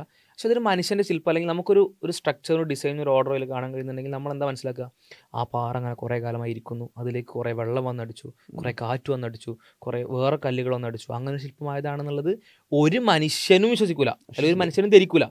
അവൻ നേരെ പിന്നിലേക്ക് പോകാൻ എന്താണ്, ഇതിന്റെ ശില്പിനെ പറ്റി ആലോചിച്ചിട്ടാണ്, അല്ലെങ്കിൽ ഈ ശില്പം ഒരു ശില്പി ഉണ്ടാക്കിയതാണെന്നുള്ള ഒരു കൺക്ലൂഷനിലേക്കാണ് അവൻ സ്വാഭാവികമായിട്ട്. അതേപോലെ അവന് പ്രപഞ്ചത്തിന്റെ ഓരോ കാര്യങ്ങൾ നിരീക്ഷിക്കുമ്പോൾ വളരെ ലളിതമായ ഒരു തെങ്ങെടുക്കുക. ആ തെങ്ങിന് അവൻ ഒരു പരിധിക്കപ്പുറം കാലം നിരീക്ഷിച്ച് നോക്കിയാൽ, ഒരു തേങ്ങ കുറേ കാലം മണ്ണിൽ കിടക്കുന്നു, അതിൻ്റെ ഉള്ളിൽ നിന്നൊരു മുള പൊട്ടി വരുന്നു, മണ്ണിൽ കടന്നു, വെള്ളം വന്നു, മുള പൊട്ടി വന്ന് അതിങ്ങനെ വളർന്നു വലുതാകുന്നു, ഇലകൾ കൊഴിഞ്ഞു വീടുന്നു, ഇലൻ്റെ ഷേപ്പ് മാറുന്നു, അത് വലിയ മരമാകുന്നു, അതിന് തടി വരുന്നു, അതിൻ്റെ മുകളിൽ ഒരു പ്രത്യേക തരം മോലകൾ ഉണ്ടാകുന്നു, അതിനൊപ്പം ഒരു കായ ഉണ്ടാകുന്നു, ആ കായ താഴേക്ക് വീഴുന്നു, ആ കായനെ പരിശോധിച്ച് കഴിഞ്ഞാൽ അതിൻ്റെ ഉള്ളിൽ ചകിരി, അതിനുള്ളിൽ ചിരട്ട, അതിൻ്റെ ഉള്ളിൽ അതിൻ്റെ ഫ്ലഷ് ആയിട്ടുള്ള ഭാഗം, ഇത് കഴിക്കുന്ന വേറൊരുപാട് ജീവികളെ കാണുന്നു, ഇത് മണ്ണിൽ കടന്ന് നേരത്തെ പറഞ്ഞ പോലെ വീണ്ടും അത് വേറെ പ്രോസസ്സിലൂടെ ഈ മരമായിട്ട് മാറുന്നു. വളരെ സിംപിളി, ശില്പത്തിനേക്കാൾ എത്രയോ വലിയ കോംപ്ലക്സിറ്റിൻ്റെ ഉള്ളിൽ കണ്ടു കഴിഞ്ഞാൽ, മതം എന്നല്ല ഒരു പഠനവും ഇല്ലെങ്കിൽ പോലും സിമ്പിൾ അതിലേക്ക് നോക്കിയാൽ മനുഷ്യനെത്തുന്ന ഒരു കൺക്ലൂഷൻ, അതിൻ്റെ ഒരു ഇൻസ്റ്റന്റ് ആയിട്ട് അവൻ എത്തുന്ന കൺക്ലൂഷൻ, ഇതിൻ്റെ പിന്നെ ഒരു ഏജൻസി എന്നുള്ളതാണ്, ഒരു ഹയർ അതോറിറ്റി ഉണ്ട് എന്നുള്ള ഒരു ഇതിലേക്കാണ് അവൻ പോകുക എന്നുള്ളതാണ്. അപ്പോൾ അത് നമ്മൾ നേരത്തെ പറഞ്ഞ പോലെ നമ്മൾ ആ ഒരു രണ്ടാമത്തെ പ്രോപ്പർട്ടിയും അവിടെ സാറ്റിസ്ഫൈ ആവുന്നുണ്ട് എന്നുള്ളതാണ്. അത് പ്രത്യേകം അത് നമുക്ക് പല മേഖലകളിലും കാണാനും കഴിയും. ഈ ഇത്തരത്തിൽ ഒരു വ്യവസ്ഥാപിതമായ പഠന സംവിധാനങ്ങളില്ലാത്ത ദ്വീപുകളിലൊക്കെ ഇത്തരത്തിൽ ഒരുപാട് ദൈവസങ്കല്പങ്ങൾ അവരുടേതായിട്ടുള്ളത് ഡീകോഡ് ചെയ്യുന്നതായിട്ട് നമുക്ക് കാണാൻ കഴിയുന്നതാണ്. അപ്പോൾ എല്ലായിടത്തും ഒരു എല്ലാത്തിനെയും ഓവർ പവർ ചെയ്യുന്ന ഒരു അതോറിറ്റിയിലുള്ള, ഒരു ഏജന്റിലുള്ള, ഒരു ഡിസൈനറുള്ള ഒരു വിശ്വാസം അവിടെ നിലനിൽക്കുന്നുണ്ട്. ഒരു സാർവത്രികമായൊരു വിശ്വാസം ഉണ്ടെന്ന് നമുക്ക് കാണാൻ കഴിയും. ഇനി മറ്റൊന്നുള്ളത് നമ്മൾ നാച്ചുറൽ, അതായത് മനുഷ്യന്റെ സ്വതവേ ഉള്ള വർക്കിംഗ് പ്രകാരം, അത് അങ്ങനെ തന്നെയാണല്ലോ. അപ്പോൾ ദൈവവിശ്വാസം എന്ന് പറഞ്ഞാൽ ഏതെങ്കിലും ഒരു സൈക്കിക് കണ്ടീഷനിൽ വരുന്നതല്ല, ഒരു കഞ്ചാവ് അടിച്ച ആളും മാത്രം സങ്കല്പിക്കുക, അങ്ങനെയല്ലല്ലോ. സ്വതവേ ഉള്ള എല്ലാ മനുഷ്യനും അവൻ്റെ നാച്ചുറൽ ബ്രെയിൻ ഫംഗ്ഷനിലൂടെ തന്നെ അവൻ എത്തിച്ചേരുന്ന ഒരു കോൺഷ്യസ് ആയിരിക്കുമ്പോൾ തന്നെ എത്തിച്ചേരുന്നതാണ് ഒരു ഓൾട്ടേർഡ് കോൺഷ്യസ്നെസ് എന്ന് പറയും. നമ്മളെ ചിന്ത ഏതെങ്കിലും തരത്തിൽ വേറൊരു സ്റ്റേറ്റിലേക്ക് പോവുക. ഇത് ഡ്രഗ് ഉപയോഗിച്ചതുകൊണ്ടാവാം, രോഗങ്ങൾ കൊണ്ടാവാം, ഡാമേജ് കൊണ്ടാവാം. അങ്ങനെ ഒരു ആൾട്ടേർഡ് കോൺഷ്യസ്നെസ്സിലൂടെയും വരുന്നൊരു ചിന്തയല്ല, കോൺഷ്യസ് ആയിട്ട് തന്നെ ആളുകൾ എത്തുന്നൊരു കാര്യമാണെന്നുള്ളതാണ്. പിന്നെ മറ്റൊരു, നമ്മൾ ഈ ഇത്തരത്തിലുള്ള മനുഷ്യൻ സ്വതവേ അറിയുന്ന വസ്തുതകളെ നമ്മൾ പരിശോധിക്കുമ്പോൾ നമ്മൾ പറഞ്ഞ മറ്റൊരു ഗുണം എന്ന് പറഞ്ഞാൽ ഇൻറ്റ്യൂറ്റീവ് ആണ്, അവബോധജന്യം, സഹജമായിട്ടുള്ളൊരു അവബോധമാവുക എന്നുള്ളത്. അതേപോലെ അത് സിമ്പിൾ ആയതും കോംപ്രഹെൻസീവ് ആയതുമായിട്ട് ഒരു വിശദീകരണമായിരിക്കുക എന്നുള്ളത്. അപ്പോൾ യഥാർത്ഥത്തിൽ ദൈവവിശ്വാസത്തെ സംബന്ധിച്ച് നോക്കി കഴിഞ്ഞാൽ ഇത് വളരെ ആപ്റ്റാണെന്ന് നമുക്ക് മനസ്സിലാക്കാം. കാരണം വളരെ സിമ്പിളായിട്ട്, അതായത് ഇപ്പോൾ നമ്മൾ പ്രപഞ്ചത്തെക്കുറിച്ച് മൊത്തത്തിൽ നിരീക്ഷിച്ച് കഴിഞ്ഞാൽ തന്നെ ഒരുപക്ഷെ നമുക്ക് അതിലുള്ള ഓരോ കാര്യത്തിൻ്റെയും മെക്കാനിസം എക്സ്പ്ലെയിൻ ചെയ്യാൻ പറ്റിയാലും പറ്റിയില്ലെങ്കിലും അതിനൊരു ഓവറോൾ എക്സ്പ്ലനേഷനായിട്ട് വളരെ സിമ്പിളായിട്ട് കൊടുക്കാൻ പറ്റുന്ന ഒരു എക്സ്പ്ലനേഷനാണ് ഇതിന്റെ ബിഹേവിയർ ഒരു ഏജന്റ് ഉണ്ട് എന്നുള്ളത്. സിമ്പിളാണ്, കോംപ്രഹെൻസീവ് ആണ്, എല്ലാത്തിനെയും ഉൾക്കൊള്ളുന്നുണ്ട്. ഉത്തരം കഴിഞ്ഞു അവിടെ ക്ലോസ്ഡ് ആണ്, മീൻസ് വേറൊരു പ്രശ്നം അവിടെ ഉദിക്കുന്നില്ല. മാത്രമല്ല വളരെ ലളിതമായി ഏറ്റവും സിമ്പിളായി എത്താൻ കഴിയുന്ന കാര്യമാണ്. പക്ഷെ ഇതിന്റെ അർത്ഥം നമുക്ക് അവിടെ മെക്കാനിസം തിരയാൻ പാടില്ല എന്നൊന്നുമല്ല. മെക്കാനിസം ഉണ്ടാവാം, മെക്കാനിസം തിരയാം, മെക്കാനിസം അറിഞ്ഞാലും അറിഞ്ഞില്ലെങ്കിലും ഈ ഉത്തരം അവിടെ ആപ്റ്റാണ്, അതവിടെ ഫിറ്റ് ഉണ്ട്. ആ ഉത്തരം അവിടെ മാറേണ്ട ആവശ്യമില്ല, അത് ആപ്റ്റാണ്. മെക്കാനിസം നമുക്ക് വീണ്ടും തിരയാതിരിക്കുകയൊക്കെ ചെയ്യാം, അത് നമ്മുടെ ഇതിൽ പെടുന്നതാണ്. പക്ഷേ മനുഷ്യൻ സ്വതവേ ആ ഒരു ഉത്തരം ഒരു സിമ്പിളായ കോംപ്രഹെൻസീവായ ഒരു ആൻസർ ദൈവവിശ്വാസത്തിലൂടെ മനുഷ്യൻ കിട്ടുന്നുണ്ട് എന്നുള്ളതാണ്. അതിപ്പോൾ നമ്മൾ നോക്കിയ 4 മാനദണ്ഡങ്ങളും സെൽഫ് എവിഡന്റ് ട്രൂത്ത് ആവാൻ, പ്രത്യേകം തെളിയിക്കേണ്ടതില്ലാത്ത സ്വയം നിലനിൽക്കുന്ന ഒരു സത്യമാവാൻ ഒരു വിഷയത്തിന് വേണ്ട 4 മാനദണ്ഡങ്ങളും ദൈവവിശ്വാസം എന്ന് പറയുന്ന കാര്യം മീറ്റ് ചെയ്യുന്നുണ്ടെന്നുള്ളതാണ്. ഇത് നമുക്ക് റിയൽ ലൈഫ് എക്സാമ്പിളിൽ മനസ്സിലാക്കാം. അപ്പോൾ നമ്മൾ വളരെ ലളിതമായിട്ട് നോക്കുകയാണെങ്കിൽ നമ്മളെ വല്യമാർക്കും വല്യപ്പാർക്കൊക്കെ ഇതൊരു പ്രശ്നമായിട്ട് അനുഭവിക്കുന്നുണ്ടാവില്ല. മീൻസ് ദൈവത്തിനൊരു തെളിവ് കൊണ്ടുവരിക, ദൈവത്തെ തെളിയിക്കുക എന്ന് പറഞ്ഞൊരു കാര്യത്തെ അവർക്ക് ഇപ്പോൾ നിലവിൽ നിൽക്കുന്ന ആളുകൾക്ക് ഒരുപാട് വിമർശനങ്ങൾ കേട്ട് ദൈവത്തിനുള്ള തെളിവ് എന്താണെന്ന് അന്വേഷിക്കുന്ന ഒരു അവസ്ഥയിലേക്ക് എത്തിയിട്ടുണ്ട്. പക്ഷേ കുറച്ചൊരു അത്തരം വിമർശനങ്ങൾ കേൾക്കാത്ത ഒരാളെ സംബന്ധിച്ച്, നാച്ചുറലി ലോകത്ത് വളർന്നു ഒരാളെ സംബന്ധിച്ച് ദൈവത്തെ സംബന്ധിച്ച് അവർ വളരെ സിമ്പിളായ വളരെ ലളിതമായ കൺക്ലൂഷൻ. കുറേ മുമ്പൊക്കെ പോലും അങ്ങനെയൊക്കെ ഒരു ചർച്ച വളരെ സ്പെസിഫിക് ആയിട്ടുള്ള ചില ഫിലോസഫീൻ്റെ മാത്രം നടന്നു എന്നല്ലാണ്ട് ഒരു സാധാരണ മനുഷ്യനെ സംബന്ധിച്ചിടത്തോളം അങ്ങനെ ചർച്ചയുടെ ആവശ്യമില്ല. ഇത്രത്തോളം സോഷ്യൽ മീഡിയ ഒക്കെ വളർന്ന ഒരു കാലത്ത് ഇത്രത്തോളം ഇൻഫ്ലുവൻസസ് ഒക്കെ ഈ ഒരു ആശയം പ്രൊപ്പഗേറ്റ് ചെയ്യുന്ന ഇന്ന് പോലും അതിന്റെ ആവശ്യമില്ല. വളരെ കോമൺ ദൈവവിശ്വാസമാണ്, കോമൺ നിരീശ്വരവാദമല്ല. ഇത്രത്തോളം വലിയ പ്രൊപ്പഗണ്ടകൾ നടന്നിട്ട് പോലും കോമൺ ആയിട്ടുള്ള നിരീശ്വരമാണ്. ഇപ്പോൾ ഇതിൽ നടന്ന വേറെ സ്റ്റഡികൾ, സൈക്കോളജിക്കൽ അതുപോലെ തന്നെ ആന്ത്രോപോളജിക്കൽ ആയിട്ടുള്ള പഠനങ്ങൾ പരിശോധിക്കുന്ന സമയത്ത് ഇതിൽ നടന്ന എല്ലാ സ്റ്റഡികളും അതിനെയാണ് മനുഷ്യനൊരു സൂപ്പർ നാച്ചുറൽ ആയിട്ടുള്ള ഒരു എൻറ്റിറ്റിയിൽ വിശ്വസിക്കുന്ന തരത്തിലാണെന്നുള്ളതിനേക്കാണ് എല്ലാ പഠനങ്ങളും. ഇത് നമ്മൾ ഒരു വീഡിയോ ചെയ്തിരുന്നു മുമ്പ്, നിരീശ്വരവാദികൾ യഥാർത്ഥത്തിൽ ഉണ്ടോ എന്ന വീഡിയോ ചെയ്തിരുന്നു. അതിൽ നമ്മളൊരു സ്റ്റഡി, ഒരു ശാസ്ത്രീയ പഠനം ഉദ്ധരിച്ചിരുന്നു. അപ്പോൾ അതിൽ നമ്മൾ ഈ ഒരു വിഷയം അതിൽ എക്സ്പ്ലെയിൻ ചെയ്യുന്നുണ്ട്, താല്പര്യമുള്ളവർക്ക് അത് കാണാവുന്നതാണ്. അപ്പോൾ അതിൽ ആ ഒരു സയൻറ്റിസ്റ്റുകൾ ചെയ്തതെന്ന് വെച്ച് കഴിഞ്ഞാൽ 2 വിഭാഗം ആളുകളെടുത്തു. ഒന്ന് നിരീശ്വരവാദികൾ എന്ന് പറയുന്ന അവരും, ഒന്ന് വിശ്വാസികളായിട്ടുള്ള ആളുകളെയും. ഇവരെ വെച്ചുകൊണ്ട് ദൈവത്തിനോട് ഒരു വെല്ലുവിളി സ്വരത്തിൽ സംസാരിക്കാൻ, അതായത് ആ പറയുന്ന ആൾക്ക് ഒരു ഭയങ്കരമായിട്ടുള്ള അപകടം സംഭവിക്കട്ടെ, അല്ലെങ്കിൽ ബുദ്ധിമുട്ടുണ്ടാവട്ടെ, രോഗം ഉണ്ടാവട്ടെ, അങ്ങനത്തെ ആ രീതിയിൽ വെല്ലുവിളി സ്വരത്തിൽ സംസാരിക്കാൻ വേണ്ടി അവരോട് ആവശ്യപ്പെടുകയും ഇതിൽ പങ്കെടുത്ത ആളുകൾ അങ്ങനെ സംസാരിക്കുകയും ചെയ്തു. അപ്പോൾ ഇത് സംസാരിക്കുമ്പോൾ അവരുടെ ഒരു ഇൻറ്റേർണൽ, അവരുടെ ഒരു റെസ്പോൺസ്, ശരീരത്തിൻ്റെ റെസ്പോൺസൊക്കെ പരിശോധിച്ചിട്ട് ഇവർ പറഞ്ഞതെന്ന് വെച്ച് കഴിഞ്ഞാൽ, ഇവർ പറയുന്ന വെർബലി പറയുന്ന അവരുടെ ആ ഒരു വിശ്വാസവും വിശ്വാസത്തോട് യോജിക്കുന്നില്ല അവരുടെ ശരീരത്തിൻ്റെ പ്രതികരണം, റെസ്പോൺസ് എന്നുള്ളതാണ് ഒരു ആ സയൻസ് പഠനത്തിൽ. അതായത് നിരീശ്വരവാദികൾ പോലും ഉള്ളിൽ, നമുക്കതിൽ നിന്ന് മനസ്സിലാക്കിയെടുക്കാൻ പറ്റുന്നതെന്ന് വെച്ചാൽ നിരീശ്വരവാദികൾ പോലും അവരുടെ ഉള്ളിൻ്റെ ഉള്ളിൽ ഒരു ദൈവവിശ്വാസം യഥാർത്ഥത്തിൽ അവരുടെ ഉള്ളിൻ്റെ ഉള്ളിൽ രൂഢമൂലമായിട്ട് കിടക്കുന്നു. അവർ ചിലപ്പോൾ അതിനർത്ഥം എല്ലാവരും അതിനെപ്പറ്റി അവെയർ ആവണമെന്നല്ല, അതിനെപ്പറ്റി അങ്ങനെ ഒരു വിശ്വാസം ഉള്ളിലുണ്ടെന്ന് അവെയർ ആവാത്ത ആളുകളുണ്ടാവും. ചില പ്രത്യേക സിറ്റുവേഷനിൽ മാത്രം അതുണ്ടെന്ന് ബോധ്യപ്പെടുന്ന ആളുകൾ. അതായത് അവരുടെ ഉള്ളിൻ്റെ ഉള്ളിൽ അത് അവർ ചിന്തയിലൂടെ അതിനെ നിഷേധിക്കാൻ ശ്രമിക്കുന്നുണ്ടെങ്കിൽ പോലും അവരുടെ ഡീപ്പ് റൂട്ടഡ് ആയിട്ട് ആ ഒരു വിശ്വാസം അവിടെ നിലനിൽക്കുന്നുണ്ട്. കേരളത്തിൽ പോലും വളരെ പ്രശസ്തനായിട്ടുള്ള നിരീശ്വരവാദി പറഞ്ഞത് അത്തരത്തിലാണ്. പക്ഷെ അത് തെറ്റാണെന്ന് പറഞ്ഞു. മീൻസ് എല്ലാവരും ജനിക്കുമ്പോൾ അങ്ങനെ തന്നെയാണ്, പക്ഷെ തെറ്റാണ്, നമ്മളതിനെ എന്ത് ചെയ്യണം, മാറ്റണം എന്നുള്ളതാണ്. സെൽഫ് ട്രൂത്ത് ആണ് സമ്മതിച്ചിട്ട് എന്ത് ചെയ്യണം, പ്രശ്നമൊന്നുമില്ല, തെറ്റാണെന്ന് ചലഞ്ച് ചെയ്യാം. സെൽഫ് ട്രൂത്ത് ആയിട്ടുള്ള കാര്യം തെറ്റാണെന്ന് ചലഞ്ച് ചെയ്യാം. പക്ഷെ എവിഡൻസ് കൊണ്ടുവന്നാൽ എവിഡൻസ് കൊണ്ടുവരാനുള്ള ബാധ്യത അവർക്കാണ്. ദൈവം ഇല്ല എന്നാണ് പറയുന്നതെങ്കിൽ ദൈവം ഉണ്ടെന്നുള്ളത് സെൽഫ് ട്രൂത്ത് നമ്മളോട് പറഞ്ഞു. അപ്പോൾ ദൈവം ഇല്ല എന്നുള്ളത് അവർ തെളിയിക്കേണ്ടതുണ്ട്. അത് തെളിയിക്കണേ നേരത്തെ പറഞ്ഞ പോലെ എല്ലാ ഇൻഫർമേഷനും കളക്ട് ചെയ്ത് ദൈവമില്ല എന്നുള്ളത് പ്രൂവ് ചെയ്യണം. അത് വേറെ വിഷയം. ദൈവമില്ല എന്നുള്ളത് പ്രൂവ് ചെയ്യാൻ പറ്റും എന്നുള്ളത് വേറെ വിഷയം. അത് കഴിയാത്തൊരു സാധനമാണ്. ഇപ്പോൾ ഇവിടെ ഈ ഫോൺ ഉണ്ടെന്ന് പറയാൻ ഈ ഫോൺ കാണിച്ചെന്നാൽ മതി. പക്ഷെ നേരെ മറിച്ച് എൻ്റെ കയ്യിൽ ഈ ഫോൺ ഇല്ല എന്ന് പറയാൻ കുറച്ചുകൂടി എളുപ്പമായിരിക്കും. കയ്യിനെ പറ്റിയാണ് പറയുന്നത്. ഈ റൂമിനെ പറ്റിയാണെങ്കിൽ, ഈ റൂമിൽ ഈ ഫോണില്ലാന്ന് തെളിയിക്കാനാണെങ്കിൽ കുറച്ചുകൂടി പ്രയാസമാണ്. ഇനി അത് മലപ്പുറം ജില്ലയിലില്ലാന്ന് തെളിയിക്കാനാണെങ്കിൽ, അല്ലെങ്കിൽ ഭൂമിയിലെ ഈ ഫോണില്ലാന്ന് തെളിയിക്കാനാണെങ്കിൽ ഭയങ്കര പ്രയാസമായിരിക്കും. ഇനി പ്രപഞ്ചത്തിലെ ഈ ഫോണില്ലാന്ന് തെളിയിക്കാൻ ഒരാളത്ത് പറഞ്ഞെങ്കിൽ അയാളെങ്ങനെ തെളിയിക്കുക? പ്രപഞ്ചത്തെ ഈ ഫോണിരിക്കുന്ന ഇരിക്കാൻ പറ്റുന്ന ഓരോ സ്ഥലത്തെ പറ്റി ഇൻഫർമേഷൻ അയാൾക്ക് വേണം. എന്നിട്ട് അയാൾക്ക് തെളിയിക്കാൻ പറ്റുള്ളൂ ഈ ഫോണിൽ പ്രപഞ്ചത്തില്ല എന്നുള്ളത്.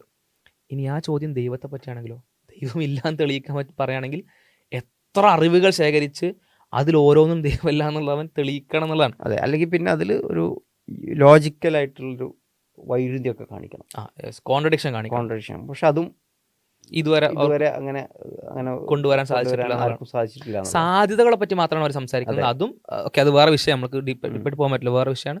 സാധ്യതകളെ പറ്റി അവർ സംസാരിക്കുന്നത് അതും തീരെ ഇമ്മെച്യൂർ ആയിട്ടുള്ള വാദങ്ങൾ കാണാൻ കഴിയും. അപ്പോൾ ഇവർക്ക് സെൽഫ് ഡോൺ ട്രൂത്ത് ആയിട്ടുള്ള ഈ കാര്യത്തിൽ നിഷേധിക്കാം, പക്ഷെ അവർക്ക് തെളിവ് വെക്കണം എന്നുള്ളതാണ്. അതെ. പിന്നെ ഒരു പഠനം എന്നുള്ള അർത്ഥത്തിലൊരു കാര്യം കൂടെ പ്രേക്ഷകർക്ക് സജസ്റ്റ് ചെയ്യുന്നത്, ജസ്റ്റിൻ എൽ ബാരറ്റ് എന്ന് പറയുന്ന ഒരു ശാസ്ത്രജ്ഞൻ എഴുതിയ, അത് ഒരുപാട് പഠനങ്ങൾ ചേർത്തുകൊണ്ട് എഴുതിയ ബോൺ ബിലീവേഴ്സ് എന്ന് പറയുന്ന പുസ്തകമാണ്. അദ്ദേഹം ഇത്തരത്തിലുള്ള എല്ലാ പഠനങ്ങളും ചേർത്ത് വെച്ചുകൊണ്ട് അദ്ദേഹം മനസ്സിലാക്കിയ കാര്യം, അല്ലെങ്കിൽ ആ പഠനങ്ങളിലൂടെ അദ്ദേഹം നമുക്ക് പറഞ്ഞിരുന്നതെന്നാൽ, ആ ബുക്കിലൂടെ അദ്ദേഹം പറഞ്ഞിരുന്നാൽ, മനുഷ്യൻ ബോൺ ബിലീവറാണ്, ജന്മന വിശ്വാസിയാണെന്നുള്ളതാണ്. ഒരുപാട് തെളിവുകൾ, പഠനങ്ങളുണ്ട്, ആ പഠനങ്ങളുടെ ഒരു ശേഖരണമാണ്. അപ്പോൾ ചുരുക്കി പറഞ്ഞു കഴിഞ്ഞാൽ, നമ്മൾ മനുഷ്യൻ സ്വതവേ അറിയുന്ന കുറേ കാര്യങ്ങളുണ്ട്.